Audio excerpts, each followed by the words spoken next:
Então, a Thaís Oliveira está aí já? Então vamos lá. Thaisa Oliveira, boa tarde. Oi, Madá, boa tarde a você e a todos. Falando em salário, em penduricalho, hoje o relator de um projeto aqui tenta regulamentar esses penduricalhos que são pagos aos servidores públicos, apresentou a dele, o deputado Rubens Bueno, do PPS do Paraná. O problema é que, enfim, esse texto mexe num verdadeiro vespeiro, Madá.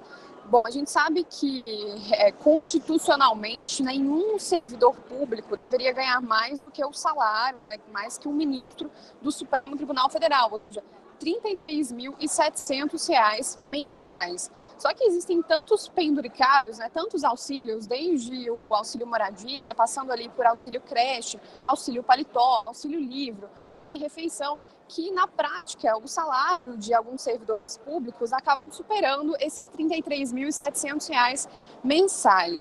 Essa proposta que foi lida hoje, ela estabelece alguns penduricalhos que estariam dentro da lei, são 24 penduricalhos, e disciplina todos eles. Por exemplo, o auxílio moradia poderia continuar sendo pago acima desse teto constitucional de R$ 33.700, mas só para aqueles servidores públicos que estiverem trabalhando fora da sua cidade, fora do seu domicílio legal. E só seria pago esse valor por 12 meses. Isso se o servidor também comprovasse que ele não tem nenhum cônjuge nessa cidade, que ele realmente está sozinho na cidade e não tem imóvel próprio. Então, aí sim, ele poderia receber esse auxílio moradia. Em outro caso, não. Essa proposta também disciplina o valor pago pelo auxílio refeição, por exemplo, só 3% acima do teto constitucional, e prevê uma plataforma unificada onde seja possível controlar esse salário de procuradores, juízes, policiais militares, policiais civis, vereadores, prefeitos, enfim, todo mundo ficaria nessa plataforma e daria para controlar isso através do CPF do servidor público. O relator desse projeto, o deputado Rubens Bueno, estima que a economia anual, só controlando esses penduricalhos, chegue a 2,3 bilhões de reais por ano. O problema é que, enfim, há muita oposição ao projeto. Há muita resistência de um lado e de outro, mas na casa, pelo menos, há uma vontade, e boa vontade, de debater o tema. Debatido o tema, saber como é que nós vamos nos comportar diante de uma situação como esta. Não é pouca coisa. Se você for olhar as travas que estamos colocando, os impedimentos que estamos colocando, vai economizar 2,3 bilhões de reais por ano. Não é pouca coisa. De repente, nós temos aqui 2 bilhões e tantos a mais sendo gastos quando não deveria estar sendo gasto. Quando a gente fala de resistência, hoje, por exemplo, estiveram nessa sessão em que ele leu o relatório dele, os presidentes da Associação dos Magistrados, a AMB, presidente da ANPR, Associação Nacional dos Procuradores da República, presidente da AJU, Associação dos Juízes Federais, da ANAMATRA, que representa os magistrados da Justiça do Trabalho. Então, todo mundo veio aqui para conversar com os deputados e tentar barrar essa proposta, porque mexe diretamente com essas categorias, porque, como você falou, Madá, dificilmente um professor vai ganhar mais que um ministro do Supremo, mas, grosso modo, a gente está falando de juízes, promotores, procuradores que estão ali acerto. Só por causa dessas conversas ali, a sessão demorou até o quórum, começou com mais de 1 hora de atraso, estava previsto para começar às 3, começou às 4. E depois da leitura desse relatório, os deputados fizeram um pedido de o que significa que eles pediram ali mais tempo para analisar isso. E argumentaram desde que o projeto não é constitucional, por isso precisam pensar a respeito.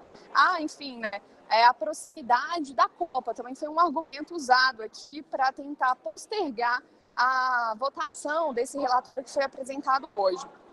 4 deputados viram a palavra justamente para se posicionar contra o projeto. Os deputados Alberto Fraga, do Distrito Federal, o deputado Nilson Leitão, do PSDB de Mato Grosso, ele que é o líder da bancada do partido aqui na Câmara, Rony Nemer, do PP do Distrito Federal, e Rogério Rosso, do PSD do Distrito Federal. E aí chama a atenção também, enfim, dos 4 deputados que pediram a palavra para criticar o projeto, 3 são aqui do Distrito Federal. E a gente sabe que eles representam, grosso modo, os servidores públicos. Por isso que há essa tentativa protelar essa discussão. O ideal seria que esse projeto fosse, pelo menos esse relatório, fosse discutido na comissão que foi criada para isso esse mês. Porque, enfim, em julho, com a proximidade agora da Copa, festa junina, os trabalhos aqui na Câmara já estão um pouco mais devagar. Então, se isso ficar para depois das férias, né, provavelmente não vai ser votado, Mara.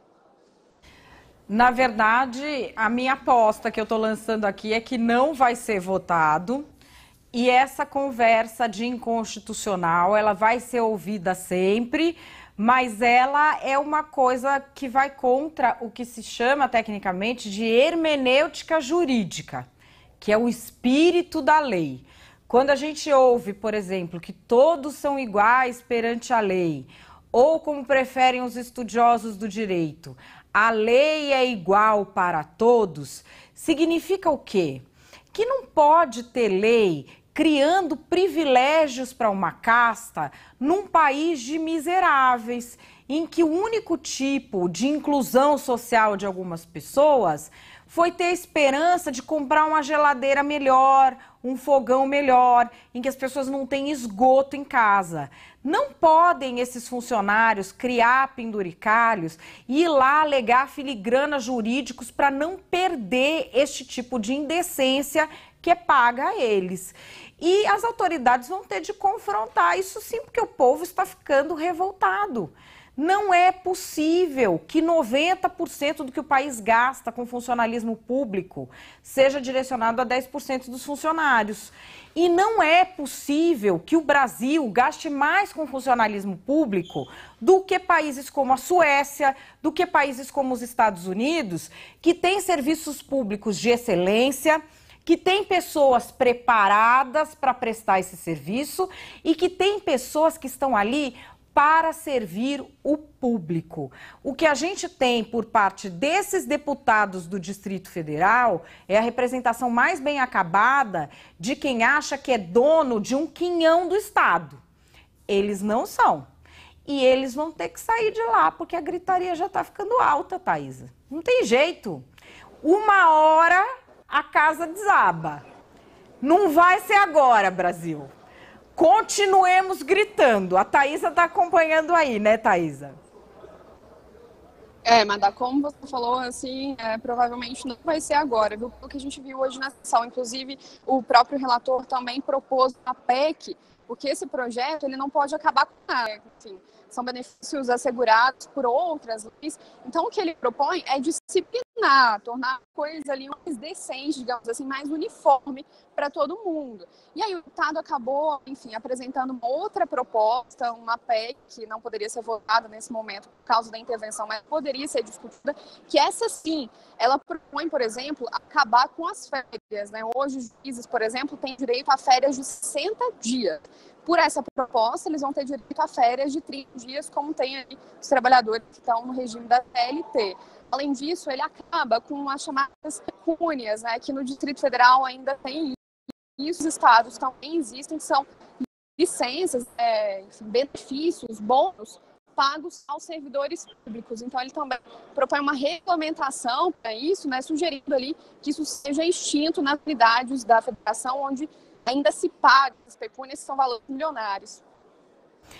Thaisa, todos esses detalhes você vai colocar daqui a pouquinho lá no blog, a protagonista. Eu vou pôr no meu Twitter também, galera, para vocês compartilharem essas ideias. Eu acho que tudo não vai para frente, mas se um pedaço for, já é uma vitória para nós. Thaisa, beijo, até amanhã.